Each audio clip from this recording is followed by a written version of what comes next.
सौतेली माँ हिंदी कहानी। हेलो दोस्तों, आज मैं आप लोगों के लिए एक ऐसी कहानी लेकर आई हूँ जो कि आप इस कहानी को सुन के हैरान हो जाओगे। और वो कहानी है सौतेली माँ का। तो दोस्तों चलते हैं कहानी की ओर। किसी राज में एक राजा और एक रानी राज करते थे। उनके पास एक बेटा और एक बेटी थी। लोग प्यार से लड़के को राजकुमार और लड़की को राजकुमारी कहा करते थे। एक दिन अचानक किसी राजा ने दूसरी शादी करने का फैसला किया।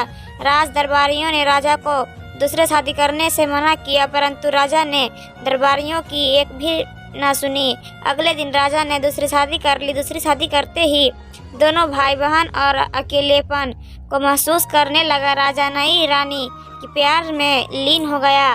राजा के पास 14 जोड़ा गाय थी।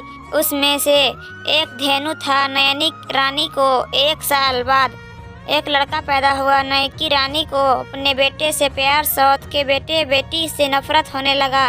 अपने बेटे को सदा प्यार करती और दूध मलाई खिलाती और उसकी खुदी चुनही का रोटी खिलाती।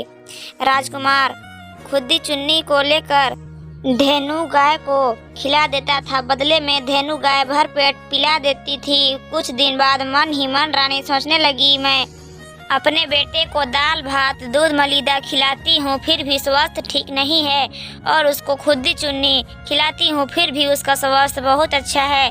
इसी प्रकार नफरत की दुनिया में कई साल बीत गया। एक दिन की बात है। धेनु गाय राजकुमार से बोली, राजकुमार, जब से तुम्हारी माँ मर गई है तब से मेरा खाना पीना दुश्वार हो गया।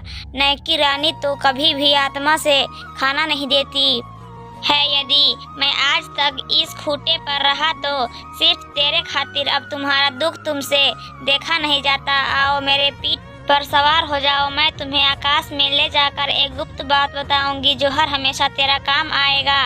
राजकुमार ने ऐसे ही किया। धेनु गाय आकाश में उड़ गई। ऊपर जाकर धेनु गाय बोली, राजकुमारी, मैं तुम्हें जब भी किसी चीज की दिक्कत हो या कोई संकट आ जाए तो मेरा नाम ले लेना। मैं तुम्हारे खातिर और तेरी माँ के खातिर सदा तुम्हारे साथ रहूंगी। जब भी संकट आए याद कर लेना। जय माँ बूढ़ी गाय, जो चाहोगे तुम्हारा काम बन जाएगा। इतना कहकर धेनु गाय स्वर्ग लोक चली गई और राजकुमार पुनः पृथ्वी पर आ खड़ा हुआ। अब इस कहानी को थोड़ी देर के लिए यहीं छोड़ता हूँ। आगे की कहानी सुनिए। एक राजकुमार नदी और स्नान करने गया।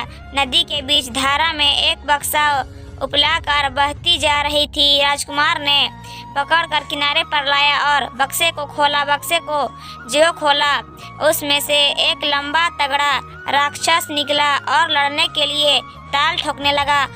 तो दोस्तों, मेरी कहानी आपको कैसी लगी? अगर अच्छी लगी हो तो कमेंट में ज़रूर लिखना। धन्यवाद दोस्तों।